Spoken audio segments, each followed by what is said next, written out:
The name of this work is called Sugar, Spice and the Devil. Um, we'll start off in the top left hand corner of the work. Um, Let me just zoom in a little bit.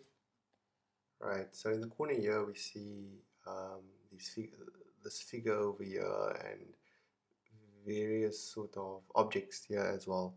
And what this really is this is instruments of torture and of control, which was used during slavery. So the bit on top here and at the bottom here, these are masks.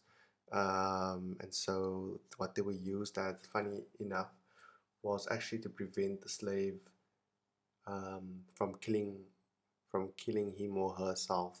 Um, and so this does give you an idea of how dark and intense this really was.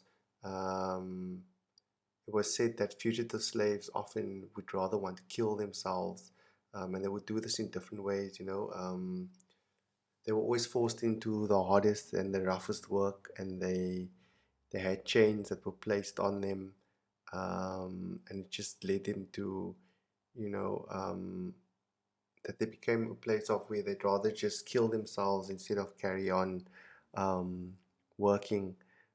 They would try to poison themselves by drinking, swallowing large quantities of liquor. They would try and choke or suffocate themselves even by eating dirt. And, they would try and deprive themselves in a way that would cause their own deaths. And so what happened is they actually put these tin masks on their face, and the mask has a very sort of narrow slit.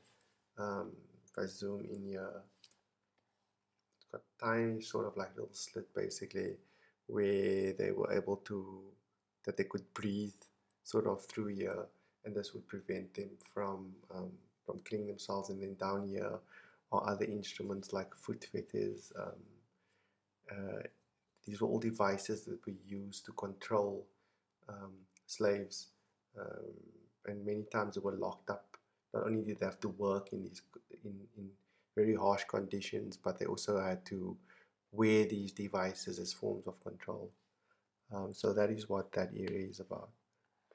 And then just to open up on the story of this, which is Sugar, Spice and the Devil. To give you context of this, this is really a scene, a barbershop scene that takes place. And this center character over here is my childhood barber, and he. It's interesting the environment, the barbershop environment. It's interesting and it's quite humorous at the same time. So what he used to do was he was an elderly gentleman who had a few friends that would be at the barber every single day.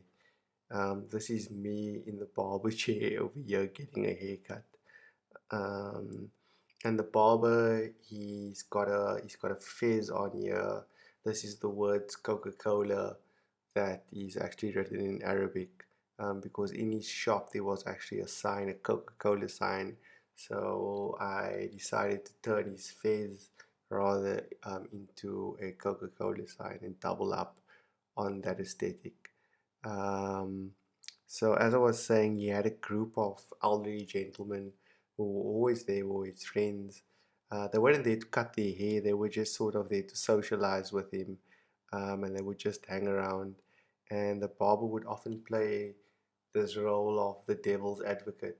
And so what he would do is he would start um, by bringing up questions or topics about current affairs or about sports, and he would then pose these questions on one of his friends in the barbershop, and he would then start entertaining himself by asking lots of questions and often trying to create debate, stimulate debate, and get a reaction out of them. So you'd start playing this role of the devil's advocate. And things would usually get quite animated. If you were not familiar with the scenario, it would be easy for you to think that they were actually fighting or really arguing, but it was just the tempo as to how things went in the barbershop. And so over here, this is actually one of his friends, um, who is in debate with him at the moment. And he would always smoke. So while he was busy cutting your hair, um, ash would start falling on top of your head from the cigarette butts over here. And so I just tried to exaggerate that quite a bit by adding these cigarettes in here. And that's me looking quite concerned. So that's what the actual crux of this painting is about. Um, on his French chest over here, we have this is all anagrams. This is all scrambled text. This is actually words to a song at the time that used to play a lot on the radio, and whenever the song came on at a specific time, because I think it was quite a popular song, they everybody in the barbershop would stop and you'd have a group of these elderly gentlemen all singing along to the song. Um, so that's what most of the painting is about. I'll speak a bit about Armed and Dangerous and the picture over here. So this is really Armed and Dangerous is a reference to a song by the late Notorious B.I.G. Um, and it was the name of the song was called Notorious Thugs. Um, and then what I did was I placed a picture of Toussaint Louverture, who is a key figure in the Haitian Revolution.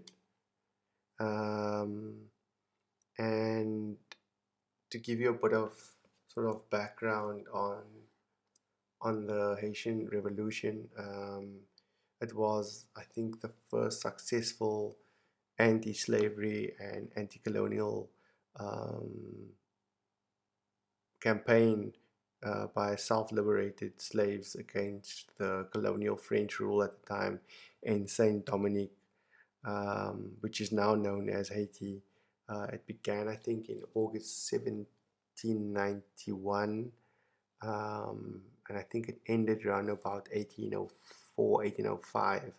Um, and it involved, at the time, um, different people from different areas, which were blacks, mulattoes, French, Spanish, and British participants. These were all slaves that came from different areas, really. And Toussaint um, became he became this hero, because it was said to be one of the only slave uprisings that led to the founding state, which has both which was both free from slavery and ruled also by non-whites or former captives. And it's also seen as quite a defining moment in history in the Atlantic world. And so it's quite funny because I used the words from a hip hop track of Notorious B.I.G., which is On and Dangerous. That's how the song starts off. And I just thought it was so fitting, especially for this guy, because he was just, you know, a hero and legend in that sense. And then finally, at the bottom over here, we have a skull, we have a koi fish, and we have dice. We've got the words Darwinism versus Buonism. I'm not going to share too much information on this. This links to a new painting as well. And more of this information will be revealed at a later stage. And over here, we've got the word Atlas on the foot of this character, or of this, to a spice shop, which is quite famous in Cape Town. Spice shop which sells Cape Malay spices, spices from India, from all around the world. Um, and the reason why I put this here and I said Atlas was because I think his wife must have done quite a bit of cooking with spices, because he always had the smell of different spices whenever he came into the barber shop. And so I put that down there as Atlas. This text over here in the corner, which peeks through, and down here as well.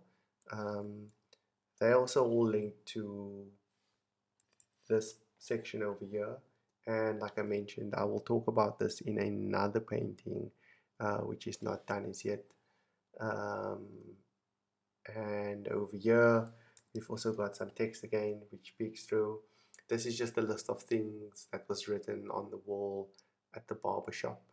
Um, and of course, I'm not sure if I mentioned before, but if I have not, the words over here, advocatus diaboli, that is simply, the meaning of that is simply the devil's advocate.